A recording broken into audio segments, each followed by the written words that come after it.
Hello everyone, it's Galina for Studio Katia.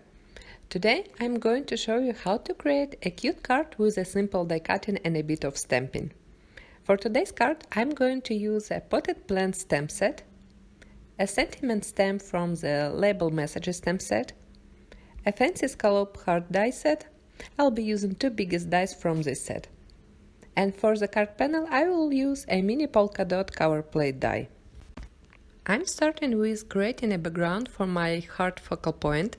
Using Studio Katia blender brushes, I'm applying distress inks on the white paper. I decided to create a soft and delicate card, so I'm using my lightest colors, spoon sugar and a dried marigold. And blender brushes helps me to keep those colors even lighter. I'm applying inks on the top and the bottom of the paper, and I'm going to blend them very well in the center. I think I started to apply inks on the wrong side of the paper, so some darker spots appear. But I like this texture and I decided to do not throw away this paper. Here's a closer look of my blended paper. Can you see this texture? Next I'm going to add water splashes and dry my paper with a heat gun. To create a hard frame on my card, I'm going to use this dies twice. First, I'm going to cut out a background with the biggest die, and then, using two dies at the same time, I'm going to cut out a pink hard frame. So, using a same die set, you can create a shaped panels or frames, or you can create a small shaped cards using only this one die set. Next, I cut out a white card panel using mini polka dots cover plate die. It cuts out a standard A2 size card panel, that's why I allow cover plate dies, because I don't need to trim my panels after die cutting. To create a colorful dots under my panel, I'm going to use a bright pink cardstock. I'm adhering it on the white card base using liquid glue. You can use a tape runner as well.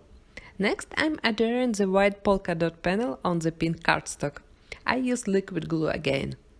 If you want to create a multicolored dots with this die, you can place a colorful stripes under it. Or you can apply any kind of inks on the card base and then cover it with this die cut panel. And let's move back to the hard frame. I foam mount the pink frame on the hard background and I get a nice shaped frame for my card. I'm going to glue it in the center of the card base. And here is the stamping part. I'm stamping two plants on the white paper using Memento black ink. I'm using this type of ink because I'm going to color my images with the Copic markers. Also, I'm stamping two cute little faces on the pots. To color these images, I picked two shades of yellow, green and pink Copic markers. I'm making a simple coloring. These images are small and it will be enough to use only two markers. I start coloring the pots by applying the darkest color on the edges and then I'm blending them with the lightest color. I'm trying to keep the center of the pots with the lightest shade. To color the leaves, I'm using my two favorite green colors, G43 and G24. They blend perfectly and I can create shadows even on a tiny images.